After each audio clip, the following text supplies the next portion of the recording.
Indeed, as the days passed, Orlando took less and less care to hide his feelings. Making some excuse or other, he would leave the company as soon as they had dined, or steal away from the skaters who were forming sets for a quadrille.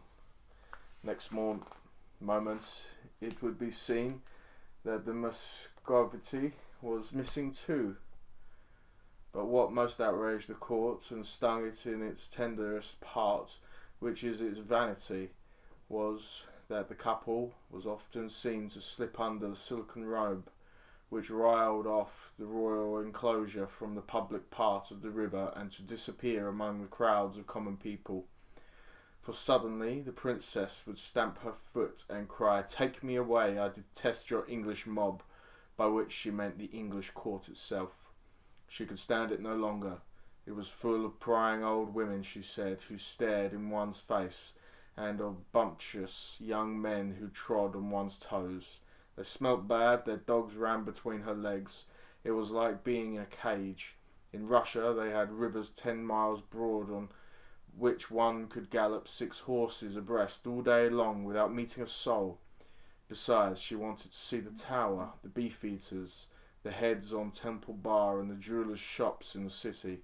Thus it came about that Orlando took her into the city, showed her the beef-eaters and the rebel heads, and brought her whatever took her fancy in the royal exchange. But this was not enough. Each increasingly desired the other's company in privacy all day long, where there were none to marvel or to stare.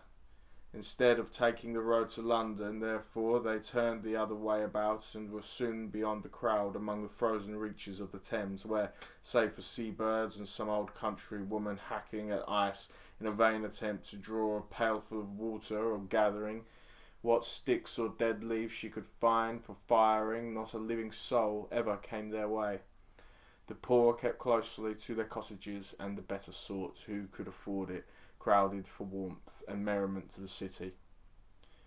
Hence Orlando, and Sasha, as he called her for short, and because it was the name of a white Russian fox, he had had as a boy a creature soft as snow, but with teeth of steel, which bit him so savagely that his father had killed it. Hence they had the river to themselves. Hot with skating and with love, they would throw themselves down in some solitary reach, where the yellow osiers fringed the bank, and wrapped in a great fur cloak, Orlando would take her in his arms, and now, for the first time, he murmured the delights of love. Then, when the ecstasy was over, and they lay lulled in a swoon on the ice, he would tell her of his other loves, and how, compared to her, they had been of wood, of sackcloth, and of cinders, and laughing at his vehemence, she would turn once more in his arms and give him, for love's sake, one more embrace. And then they would marvel that the ice did not melt with their heat, and pity the poor old woman who had no such natural means of thawing it, but must hack at it with a chopper of cold steel. And then, wrapped in their sables, they would talk of everything under the sun, of sights and travels, of Moor and pagan, of this man's beard and that woman's skin, of a rat that fed from her hand at table, of the arrows that moved always in the hall at home, of a face of a feather. Nothing was too small for such converse, nothing was too great. Then suddenly Orlando would fall into one of his moods of melancholy. The sight of the old woman hobbling over the ice might be the cause of this, or nothing, and would fling himself face down on the ice and look into the frozen waters and think of death. For the philosopher is right who says that nothing thicker than a knife's blade separates happiness from melancholy, and he goes on to opine that one is twin fellow to the other, and draws from this the conclusion that all extremes of feeling are allied to madness, and so bids us take refuge in the true church. In his view, the Anabaptist, which is the only harbour, port, anchorage, etc., he said, for those tossed on the sea. All ends in death, Orlando would say, sitting upright, his face clouded with gloom. for that was the way his mind worked now, in violent seesaws from life to death, stopping at nothing in between, so that the biographer must not stop either, but must fly as fast as he can to keep pace with the unthinking, passionate, foolish actions and sudden, extravagant words in which it is impossible to deny Orlando at this time of his life indulged. All ends in death, Orlando would say, sitting upright on the ice, but Sasha, who after all had no English blood in her but from Russia, where the sunsets are longer, the dawns less sullen, and sentences often left unfinished from doubt as to how best to end them, Sasha stared at him, perhaps sneered at him, for he must have seemed a child to her, and said nothing. But at length the ice grew cold beneath them, which she disliked, so pulling him to his feet again, she talked so enchantingly, so wittily, so wisely, but unfortunately always in French, which notoriously loses its favour in translations, that he forgot the frozen waters, or night coming, or the old woman, or whatever it was, and would try to tell her, plunging and splashing among 1,000 images which had gone as stale as the woman who inspired them, what she was like. Snow, cream, marble, cherries, alabaster, golden wire, none of these. She was like a fox or an olive tree, like the waves of the sea when you look down upon them from a height, like an emerald, like the sun on a green hill which is yet clouded, like nothing he had seen or known in England. Ransack the language as he might, words failed him. He wanted another landscape and another tongue. English was too frank, too candid, too honeyed a speech for Sasha. For in all she said, however open she seemed and voluptuous, there was something hidden. In all she did, however daring, there was something concealed. So the green flame seems hidden in the emerald, or the sun prisoned in a hill. The clearness was only outward, within was a wandering flame. It came, it went. She never shone with the steady beam of an Englishwoman. Here, however, remembering the Lady Margaret and her petticoats, Orlando ran wild in his transports and swept her over the ice, faster, faster, vowing that he would chase the flame, dive for the gem, and so on, the words coming on the pants of his breath with the passion of a poet whose poetry is half pressed out of him by pain. But Sasha was silent. When Orlando had done telling her that she was a fox, an olive tree, or a green hilltop, and had given her the whole history of his family, how their house was once of the most ancient in Britain, how they had come from Rome with the Caesars and had the right to walk down the Corso, which is the chief street in Rome, under a tasselled palanquin, which he said is a privilege reserved only for those of imperial blood, for there was an ordulous credulity about him which was pleasant enough. He would pause and ask her, where was her own house? What was her father? Had she brothers? Why was she here alone with her uncle? Then, somehow, though she answers readily enough, an awkwardness would come between us. He suspected at first that her rank was not as high as she would like, or that she was ashamed of the savage ways of her people, for he had heard that the women of the Muscovy wear beards and the men are covered with fur from the waist down, that both sexes are smeared with tallow to keep out the cold, tear meat with their fingers, and live in huts where an English noble would scruple to keep his cattle, so that he forbore to press her. But on reflection he concluded that her silence could not be for that reason. She herself was entirely free from hair on the chin. She dressed in velvet and pearls, and her manners were certainly not that of a woman bred in a cattle shed. What, then, did she hide from him? The doubt underlying the tremendous force in his feelings was like a quicksand beneath a monument which shifts suddenly and makes the whole pile shake. The agony would seize him suddenly. Then he would blaze out in such wrath that she did not know how to quiet him. Perhaps she did not want to quiet him. Perhaps his rages pleased her, and she provoked them purposely, such is the curious obliquity of the Muscovitish temperament. To continue the story, skating farther than their wont, that day they reached that part of the river where the ships had anchored and been frozen in midstream. Among them was the ship of Muscovite embassy flying its double-headed black eagle from the main mast, which was hung with many-coloured icicles several yards in length. Sasha left some of her clothing on board, and supposing the ship to be empty, they climbed on deck and went in search of it. Remembering certain passages in her own past, Orlando would not have marvelled had some good citizens sought this refuge before them. And so it turned out. They had not ventured far when a fine young man started up from some business of his own behind a coil of rope, and saying, apparently, for he spoke Russian, that he was one of the crew and would help the princess to find what she wanted, lit a lump of candle and disappeared with her into the lower parts of the ship. Time went by, and Orlando, wrapped in his own dreams, thought only of the pleasures of life, of his jewel, of her rarity, of means for her making her irrevocably and indissolubly his own. Obstacles there were and hardships to overcome. She was determined to live in Russia, where there were frozen rivers and wild horses and men, she said, who gashed each other's throats open.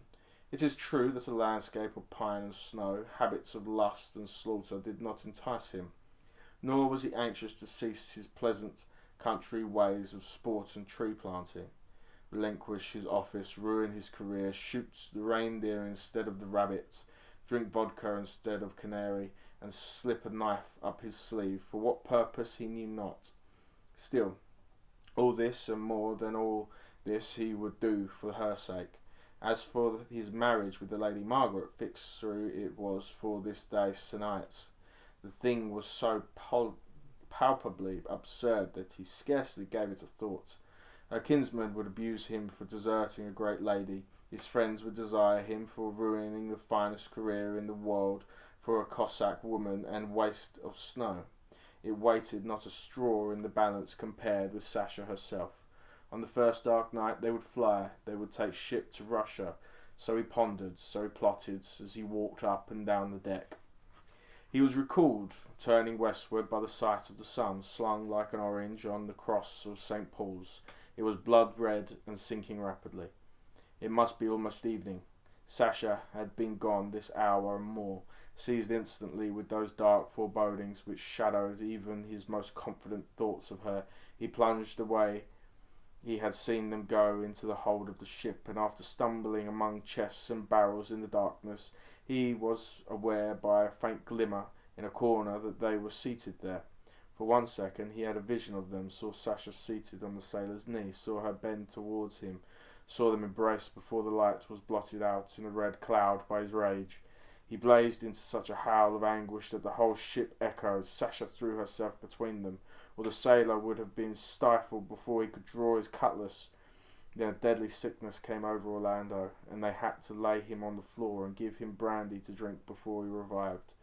And then, when he had recovered, and was sat up a heap of sacking on deck, Sasha hung over him, pressed before his dizzy eyes softly, sinuously, like a fox that had bit him, now cajoling, now denouncing, so that he came to doubt that he had seen. Had not the candle guttered? Had not the shadows moved? The box was heavy, she said. The man was helping her to move it.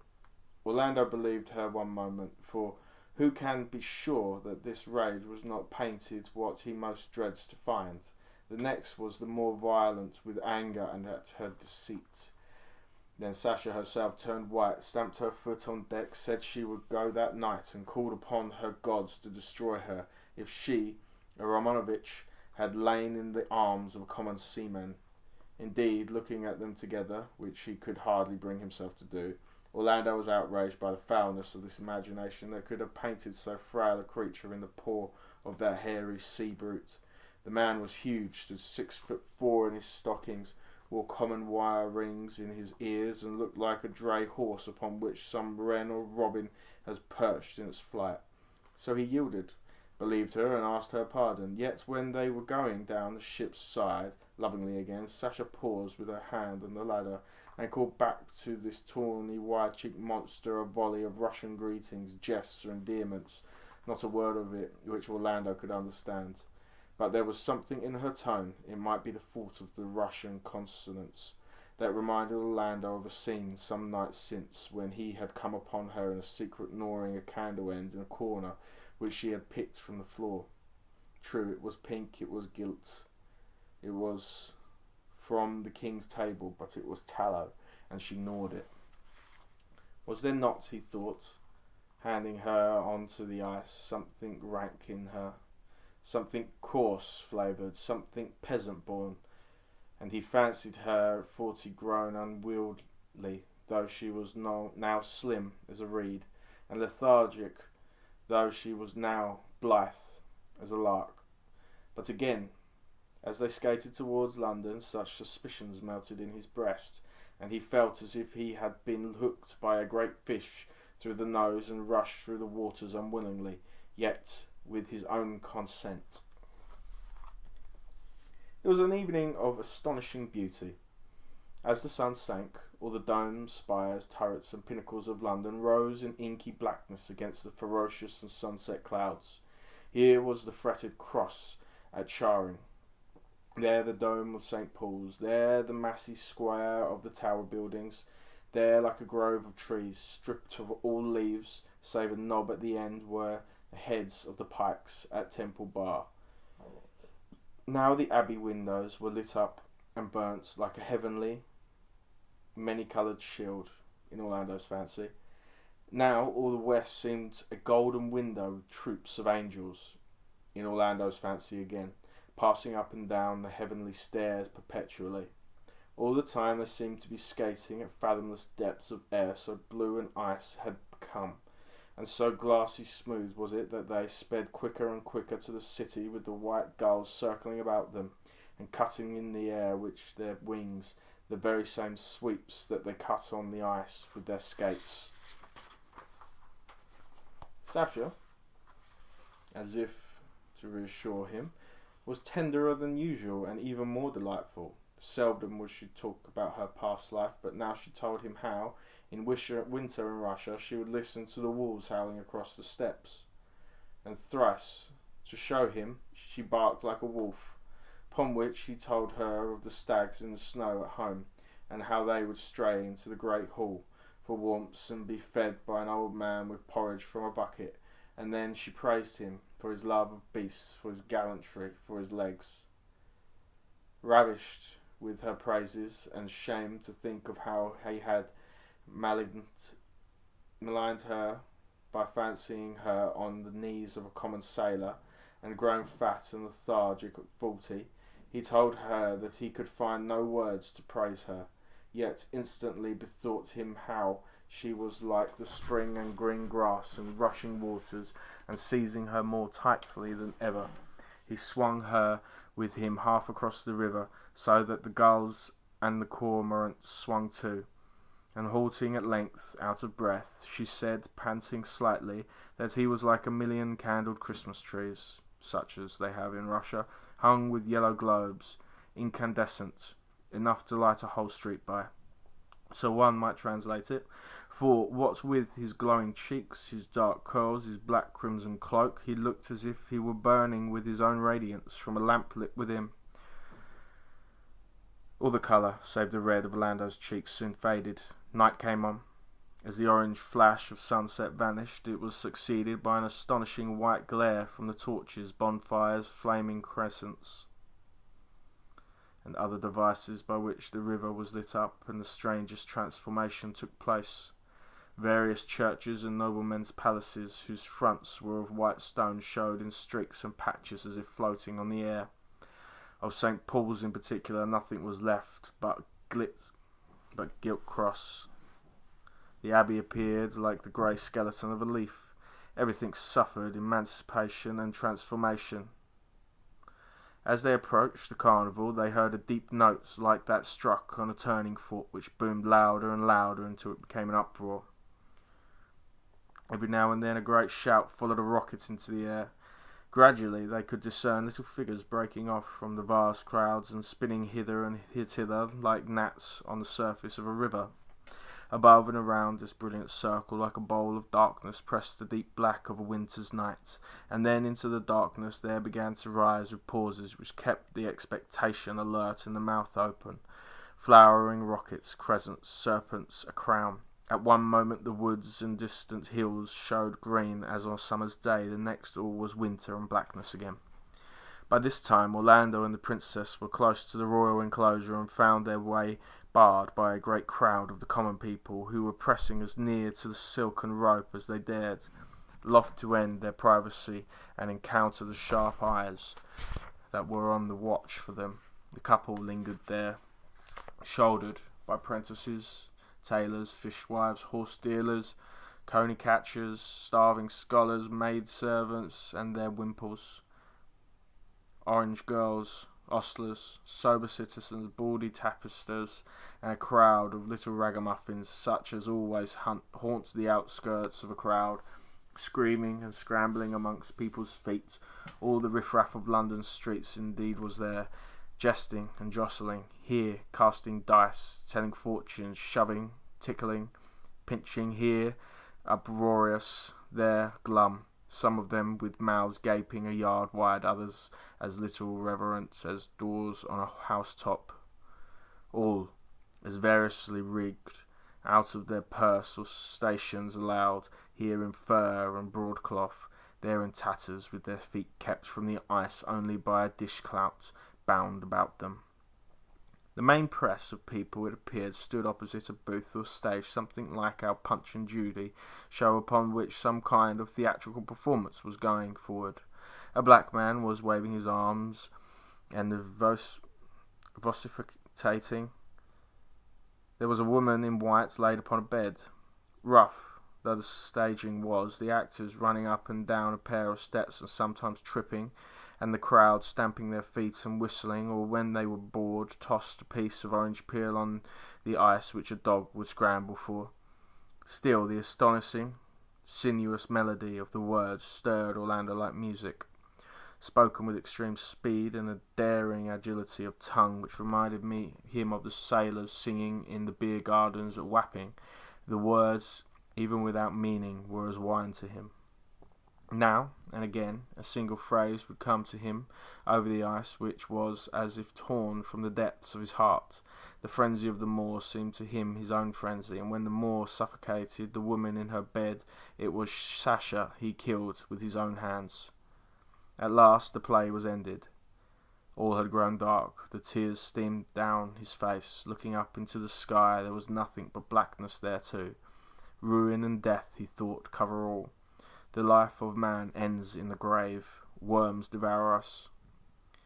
Methinks it should be now a huge eclipse of sun and moon, and that the affrighted globe should yawn. Even as he said this, a star of some pallor rose in his memory.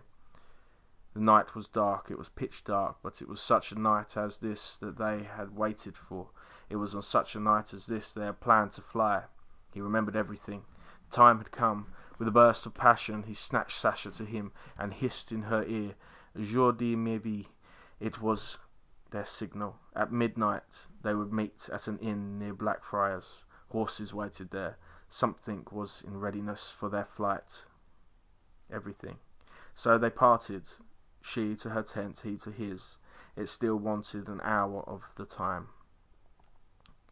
Long before midnight, Orlando was in waiting. The night was of so inky a blackness that a man was on you before he could be seen, which was all to the good, but it was also of the most solemn stillness, so that a horse's hoof or a child's cry could be heard at the distance of half a mile.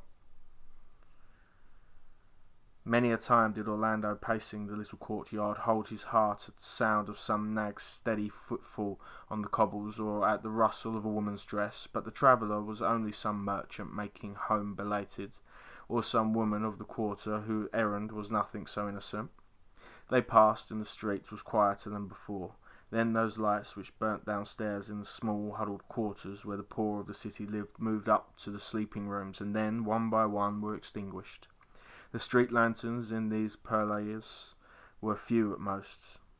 and the negligence of the night watchman often suffered them to expire long before dawn. The darkness then became even deeper than before. Orlando looked to the wicks of his lantern, saw the saddle girths, primed his pistols, examined his holsters, and did all the things a dozen times at least till he could find nothing more needing his attention. Though it still lacked some 20 minutes to midnight, he could not bring himself to go indoors to the inn parlour, where the hostess was still serving sack and the cheapest sort of Canary wine to a few seafaring men who would sit there trolling their ditties and telling their stories of Drake, Horings, and Grenville till they toppled off the benches and rolled asleep on the sanded floor. The darkness was more compassionate to his swollen and violent heart. He listened to every footfall, speculated on every sound. Each drunken shout and each wail from some poor wretch laid in the straw or in other distress cut his heart to the quick, as if it boded ill omen to his venture. Yet he had no fear for Sasha. Her carriage made nothing of the adventure. She would come alone, in her cloak and trousers, booted like a man. Light as her footfall was, it would hardly be heard, even in this silence. So he waited in the darkness. Suddenly he was struck in the face by a blow, soft yet heavy, on the side of his cheek. So strong with expectation was he that he startled and put his hands to his sword. The blow was repeated a dozen times on forehead and cheek. The dry frost had lasted so long that it took him a minute to realize that these were raindrops falling. The blows were the blows of the rain. At first they fell slowly, deliberately, one by one, but soon the 6 drops became 60, then 600, then ran themselves together in a steady spout of water. It was as if the hard and consolidated sky poured itself forth in one profuse fountain. In the space of 5 minutes Orlando was soaked to the skin. Hastily putting the horses under cover, he sought shelter beneath the lintel of the door, whence he could still observe the courtyard. The air was thicker now than ever, as such a streaming and droning rose from the downpour that no footfall, man or beast, could be heard over it.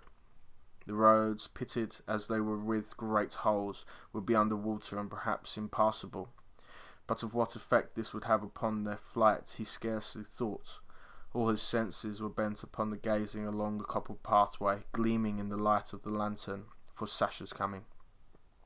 Sometimes in the darkness he seemed to see her wrapped about with rain strokes, but the phantom vanished. Suddenly, with an awful and ominous voice, a voice full of horror and alarm, which raised every hair of anguish on Orlando's soul, St. Paul's struck the first stroke of midnight. 4 times more it struck remorselessly. With the superstition of a lover, Orlando had made out that it was on the 6th stroke that she would come. But the 8th stroke echoed away, and the 7th came, and the 8th, and to his apprehensive mind they seemed notes first heralding and then proclaiming death and disaster. When the 12th struck, he knew that his doom was sealed. It was useless for the rational part of him to reason. She might be late, she might be prevented, she might have missed her way. The passionate and feeling heart of Orlando knew the truth. Other clocks struck, jangling one after another. The whole world seemed to ring with the news of her deceit and his derision. The old suspicions, subterraneously at work in him, rushed forth from concealment openly.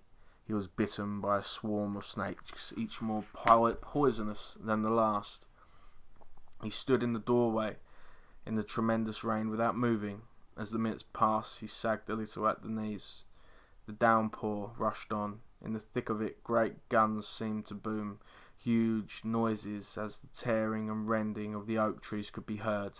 There were also wild cries and terrible inhuman groanings, but Orlando stood there immovable till Paul's clock struck 2, and then, crying aloud with an awful irony, and all his teeth showing, "Jour de ma vie," he dashed the lantern to the ground, mounted his horse, and galloped he knew not where.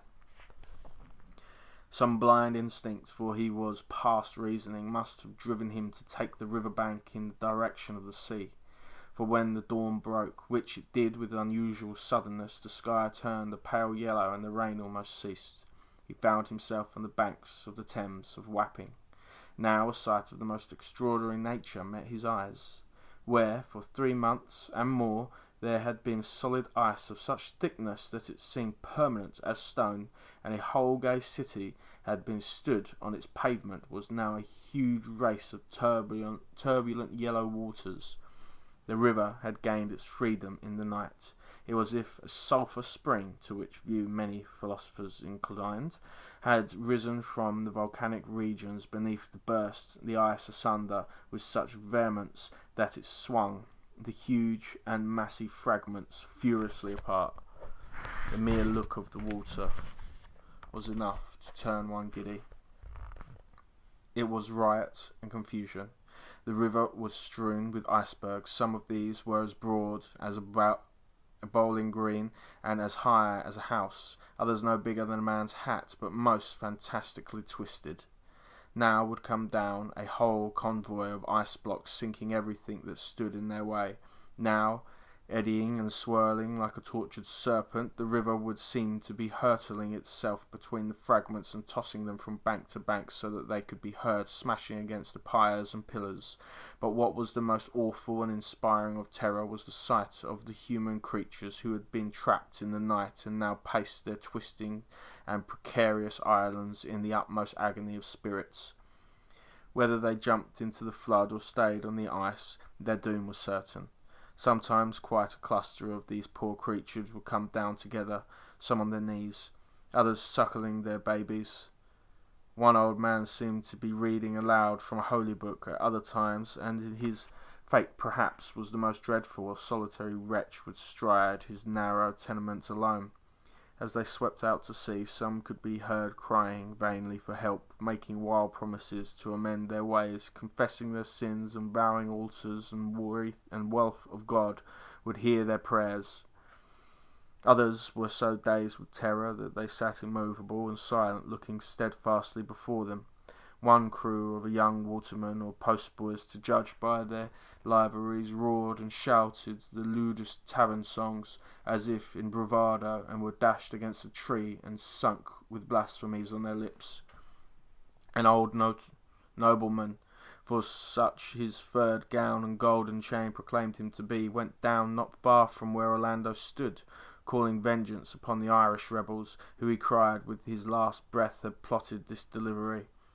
Many perished clasping some silver pot or other treasure to their breast, and at least a score of poor wretches were drowned by their own cupidity, hurtling themselves from the bank into the flood rather than let a gold goblet escape them, or see before their eyes the disappearance of some furred gown.